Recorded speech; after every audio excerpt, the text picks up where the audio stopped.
జనాలను రాసుకోవడంలో లేదా అసలు వార్తలు కవర్ చేయకపోవడంతో నడుస్తుంది. ఇదే తెలుగుదేశం పార్టీ యాజిటేషన్కు 2 పేజీలు కవర్ చేసేవాళ్ళు ఈనాడు జ్యోతిలో.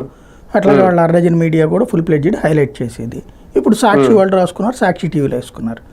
అంత మించి ఏముందని బేసిక్గా అయితే జనం కూడా ఎదురు చూస్తున్నారేమో. అప్పుడే ఎందుకు 6 నెలలే కదా అయింది, ఇస్తారేమో బాబు గారు, కొత్త ఏడాది ఇస్తారేమో, తర్వాత ఇస్తారేమో, అందుకే అంత స్పందన రావట్లేదు నిరసనలు. కానీ ఇప్పుడు తెలుగుదేశం యాజిటేషన్ చేసింది 5 ఏళ్ళు, జనం ఎవరు వచ్చి ఉంటారు? తెలుగుదేశం పార్టీ కార్యకర్తలే కనబడతారు.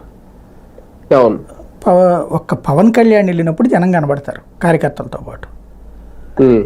అది కూడా ఆ కన్సర్న్ కాదు, ఎవరో ఒక అభిమానులు ఇట్లాంటి వాళ్ళు వస్తుంటారు. కొన్ని చోట్ల 1% అట్లాగా ఆ కన్సర్న్ కూడా అడుగు పెడతారు. జగన్మోహన్ రెడ్డికైనా ఇప్పుడు ఏమొస్తారు? ఇప్పుడే ఈవెన్ పబ్లిక్ మీరు ఎప్పుడు కూడా యాజిటేషన్స్లో, పొలిటికల్ పార్టీ యాజిటేషన్స్లో పబ్లిక్ పార్టిసిపేట్ చేయడం ఉండదు.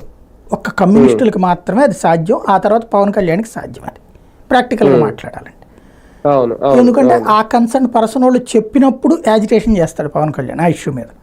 కాబట్టి ఆ కన్సర్న్ వాళ్ళు వస్తారు. స్టీల్ ప్లాంట్ మీద చేస్తే స్టీల్ ప్లాంట్ వాళ్ళు, లేకపోతే ఇరిగేషన్ మీద చేస్తే ఇరిగేషన్ వాళ్ళు, అట్లాగ వచ్చేవాళ్ళు. వామపక్షాలు ఆ కన్సర్న్ పర్సన్స్ మీద చేసినప్పుడు వాళ్ళు ఏంటి, ప్రభుత్వ మీద చేస్తున్నప్పుడు లైక్ పేదలకు ఇళ్ల పట్టాలు కావాలంటే పేదలే వస్తారు అక్కడ. అందులో కూడా